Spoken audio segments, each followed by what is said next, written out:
እርሶ ትልቅ ሰው አይደሉም? እንዴት የጨረጨሰ ሳፋ ልሽጥልህ ይሉኛል? ባለጌ ነው። እንዴት አባሽ ነው የምታምሪ! ወይኔ ኩኩሻ ተበላው።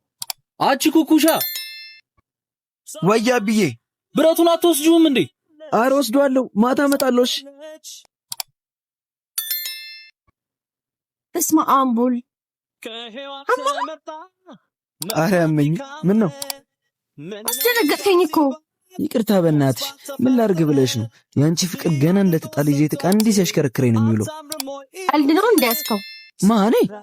ቆይ ግን ማግኔት ነሽ እንዴ? ማለት እንደ ብረት እኮ ከስርሽ ተፈልቻለሁ። አሃ ፒካፕ ላይን መሆኑ ነው። ይሸጣል? ምኑ? ፒካፕ ነው። እንደዛ ሳይሆን ለመዘዘን እየሞከርክ ነው ማለት ነው። እጅሩ መቻግንቺ እንጃ ሳይሽ ነበር። አይ ኩኩሻ አስቂኝ ነገር እኮ ነው። እርበሽ ደግሞ ብትይኝ። አይ እንዴ ተመችቶኛል፣ ይቅርብኝ።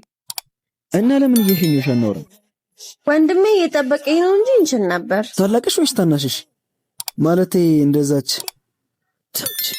እህትሽ አይደለማ? እሷ ምን ሆነችብህ? አረ ቆይ ወንድሜ ደወለ። አንቺ የደረሽ ቆሜያለሁ እኮ። ይኸው ደርሻለሁ ወንድሜ፣ እየመጣሁኝ ነው። ቶሎ ነይ፣ ፀሐይ ላይ ነው የቆምኩት። እንዴ ፀሐይ አታስደብድብኝ። እሺ ወንድሜ እየጠበቀኝ ነው። በልቻው እና ሰፈር መቼ ልምጣሽ? ምን ልትሆን? አንቺ ለሜት ነው? አረ እኔን ትተኝ ስራህን ስራ። ከዚህ በኋላማ ስራ አንቺ ነሽ። በኩኩሻ አንተ ትቀልዳለህ። እኔ ልሂድ። እሺ ቢያንስ ስምሽን አነግሪኝ። ማሂ፣ የኔ ማሂ። ወንዷ ማችን ሰላም በይልኝ። እሺ እኔም ወድሻለሁ።